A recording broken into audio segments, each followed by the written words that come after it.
Good morning, Algebra. It's Wednesday, May 27th, 2020. Hope you're all doing well. Let's just get your notebook set up. It's going to be 2 pages, so pause and get this page set up. Okay, you're back. And now that's the next page. Okay, and you're back. And let's get started. Okay, you should have all this written. Okay, so we're doing standard deviation and residual plots. They'll be on your homework for today. So a standard deviation is a number used to tell how measurements for a group are spread out from the average or the mean. Now, I'm sure that doesn't mean much to you. So I'm going to give you an example of batteries. So basically, if you looked at anything that you would buy that could die, like a battery, a vacuum cleaner, any of those things, they'll always list a standard deviation on it. And this is why. So with the battery, they can't predict exactly how long the battery will last because different things can happen and change that. But you can see they keep statistics on how long that they last, trial and error basically. And look at these 2 batteries. So if you were to see this, and this was 9, let's just say like 9 people explain how long that particular battery lasted, and this is in years, so 7 years, 10 years, 8 years, 9 years, and so on. That's this battery. Battery B, 10 years, 3 years, 7 years. It even goes as high as 15 years, 1 year, 4 years, 13 years, 8 years, 2 years. This one appears better because you see the 15 and the 13 years, but no, you wouldn't like this because they're so spread out. This is a little more predictable. And if it was a battery, even if you know it's going to last 8 years, most likely somewhere around 8 years, you know how to plan for that. So you would think, okay, let me buy a new one around 7 years. But here, it might last just a year. Then you're buying a new battery at a year. You're hoping for 15, but it could last a year. So this is unpredictable. So let's just make that note. This is unpredictable. And that's no good, okay? This one is predictable. So that's better. All right, so first we're going to, for battery A, we're going to find the mean, the average. So that's the one with the X with the bar over it. So let's take that at data. So we're going to go to stat. Oh, let me turn on first, hold on. On stat, edit for number 1, enter. You're going to arrow up, clear, arrow down, arrow up, clear, arrow down. Okay, we're going to put in just this one list with the 7, 10, 8, and so on, and we're going to find the mean. Okay, so you can pause it and do that now. So 7, 10, 8, 9, 9, 8, 10, 7, and 7. All right, there should be 9 pieces of data, so you should be at the 10th one there. Okay, there's all my data. Just always double check it, 7, 10, 8, 9, 9, so on. Make sure you have it right. Okay, we're gonna go to stat. We're gonna go to calculate. Again, 1 variable stat, so we're just looking for that one list. And this X with the bar over it, so it's 8.3 repeating, that is your mean, that's your average. So let's put the mean equals 8.3 with the bar over it. Okay, that's the average there. Okay, battery B.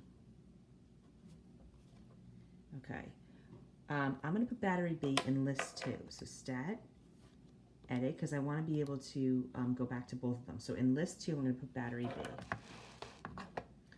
So 10, 3, 7. So pause and do that now. So 10, 3, 7, 15, 1, 4, 15, 1, 4, 13, 8, 2. Okay, all right, so I want to find the mean for that. So you go to stat, calculate, 1 variable stat, so enter there. But instead of list 1, I want to find them for list 2 because I'm looking at that second list.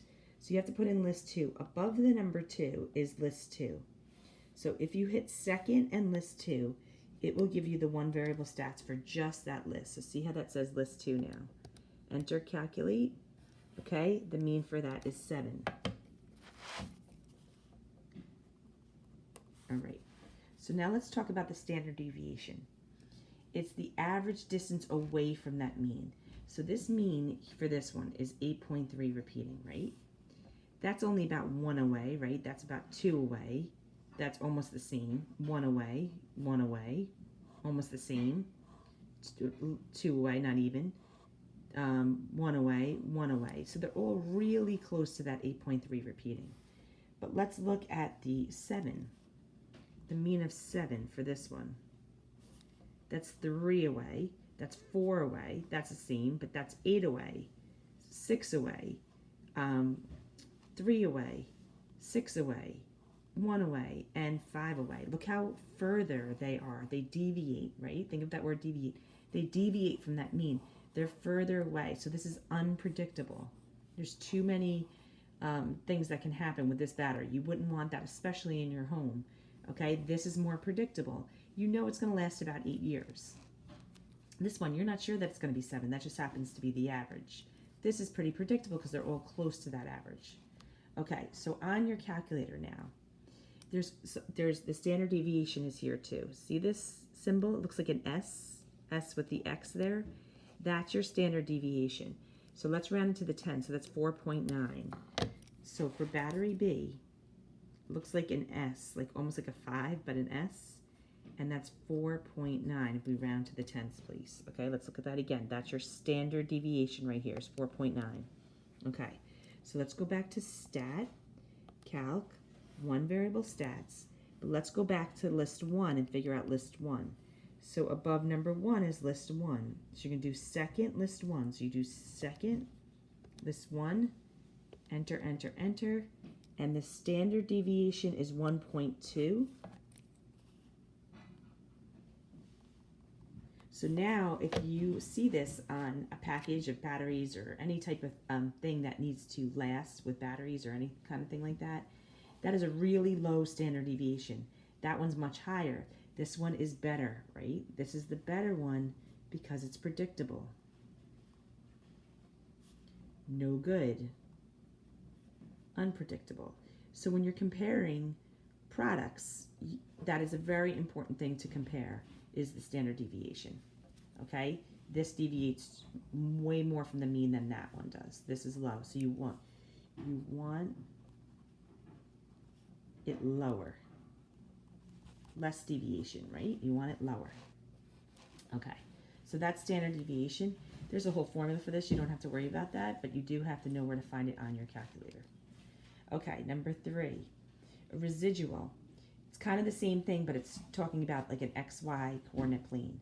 It's the vertical distance between a data point and the regression line. So let's see what that means, the data point and the regression line. Okay, so if I make a line through this, remember I showed you how to make a line. You make it right through the center, so it gives you the average, just like the mean. It's the average of what's happening with all that data.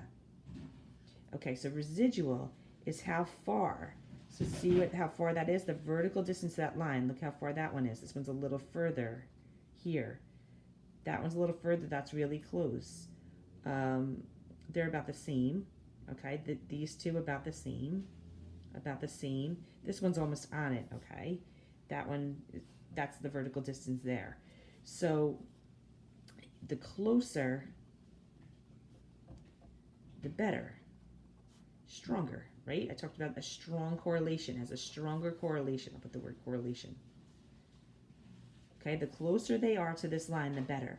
So now we're focusing on the residuals. How close are they to that line? The better. That means this line was a very good fit for it because they're all very close, and one's above it, one's below it. If it's below it, it would be a negative residual. If it's above it, it's a positive residual. Okay, for this one, so what happens is people go to draw a line thinking it's linear. But look what happens when you do that. More of them are clustering below. There's only one above. It should be randomly scattered. It should be like one above, one below, one above, one below. They should all be kind of about equidistant, as closely to it as you can. So you really want to center this right in the middle. So if you try to draw a line to represent this, you notice that there's no way to make it a line where they're on both sides. This would be more of an exponential curve. Now watch my curve. Okay, so this needs a curve, not a line. All right, so the residuals tell you that. This one, you know the line is good. So line, put a smiley face. Here, line, no good, okay? This one, the line was right fit. This one, it was not a fit. A curve was better. Okay, so the residual plots you're going to see on your homework today. Okay, when you plot the residuals, you're plotting how far they are from the line. This is called the zero line. So I'm going to actually rip off my first piece of paper so you can see this. All right. Okay. All right, so this one, I'm plotting how far they are from this line. So those are my residuals. Let's just say this is like 2 away, and that's 3. So this would be a negative, the residual here would be a -3. That would be a +2. The residual here, maybe it's like a -2, and that's like a 1. Okay, the distance. If it's below it, it's going to be negative. If it's above it, it's going to be positive. So you would plot these residuals, these numbers. All right, and this is called a residual plot. So the middle, the zero line represents the actual line you just drew. Now, where are these residuals? So on this first graph, they're above and below it. So you'll see one's above, one's below, one's above, one's below. Some are closer, so these are your residuals like so. Okay, when they're randomly scattered, so randomly scattered, above and below the line, there's a then it was the right fit. Okay, it meaning the line. The line was the right fit, okay? On this one, on B, you'll notice that most of them are falling below. So you had a couple above like this, but then most of them are down here, further away. They were falling below that line. And you can see a clear curve. Sometimes the curve is below it or above it. So if you see a clear curve, whatever you just drew is the wrong fit. Okay? So in this case, we drew a line. A line was the wrong fit. Okay, line was the wrong fit. Suppose you drew a parabola, that would be the wrong fit too. It was an exponential curve. The right fit would be an exponential curve. So if you drew a parabola, you would see this clear curve. It would be wrong. If you drew a line, you'd see a clear curve. But if you drew the exponential, so let's just say you drew the exponential curve right off the bat. Okay, here's your residual plot. When I fixed it and corrected it, then it would make this randomly scattered up and above and below it, and that would work, because it would be going right through the center of those points. Okay, then you pick the right fit. Would be exponential. So when you see it randomly scattered, it's the right fit. I drew the wrong fit because I drew a line. So if I draw the wrong fit, you're going to see this weird curve on your residual plot. Okay, this is tricky. They're going to keep coming up on the Regents problems. We're going to keep going over this, all right? But please, I hope you listen to this whole video and try your homework today. Have a great day.